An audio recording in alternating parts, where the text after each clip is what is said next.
Bitter rivals during the days of the Super Nintendo and the Sega Genesis, Mario and Sonic have finally come together to prove who's best, where peace is supposedly the pervading vibe, the 2008 Beijing Olympics.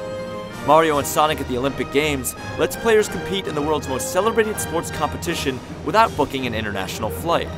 Does this title go for the gold, or stumble out of the blocks?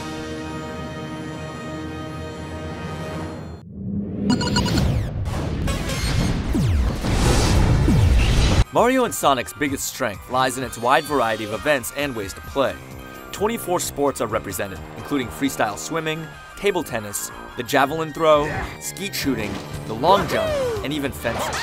Up to 4 players can compete in a single event or participate in special circuits, which link multiple disciplines together.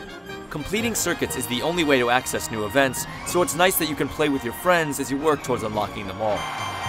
Characters include the usual suspects from both franchises, and each side has its share of B-list entries. Players should recognize Waluigi and Daisy from countless appearances in other Mario spin-offs, but if you've never heard of Blaze and Vector, no one can blame you. Each character has specific attributes such as power, speed, and skill, or if you prefer, you can play using one of your Miis with neutral stats. A single player can take on the game's mission mode. Featuring different objectives for each character, goals include clearing the high jump bar without tucking in your legs, or stumbling across the finish line with 0 stamina. However, some objectives make little sense, such as having to finish a race in 2nd place instead of 1st.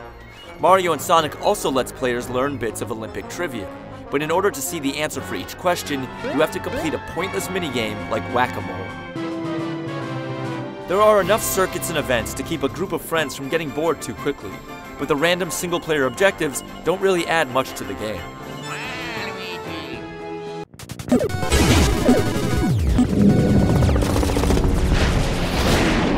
While the Wii's motion-sensing controller brings more activity to the mix, Mario and Sonic has many of the same pitfalls that Olympic titles have always faced. Only now, instead of mashing buttons to run faster, you're frantically shaking the remote and nunchuck. Events like the triple jump and pole vault lock your speed after a few seconds, but your arms will definitely get a good workout.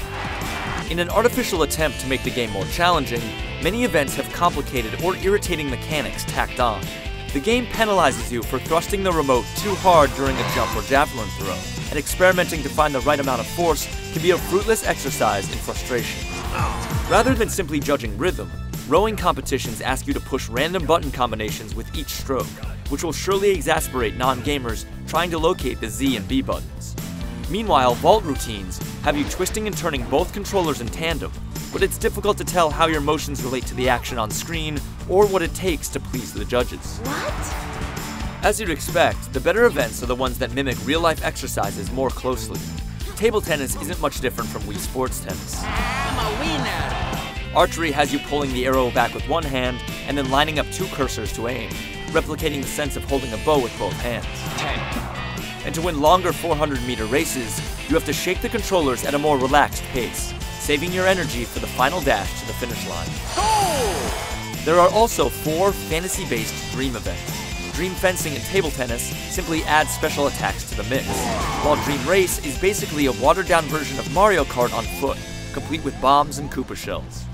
Dream Platform lets you skydive through hoops, avoiding obstacles and performing tricks to gain speed boosts. Most of the game's events are passable, but the concepts that truly shine are outweighed by moments of frustration and disappointing mechanics.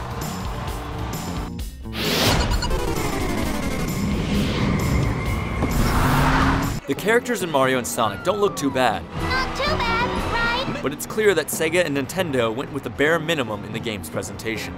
No matter what the event is, the characters continue wearing the same basic costumes. So Tails and Bowser don't wear masks when fencing, and you'll have to just accept that Mario and Luigi can swim just fine wearing boots and heavy clothing. Arenas look empty and lifeless without other competitors or judges in the background, and voice clips are sometimes reused to a criminal degree. Doing good. Doing good.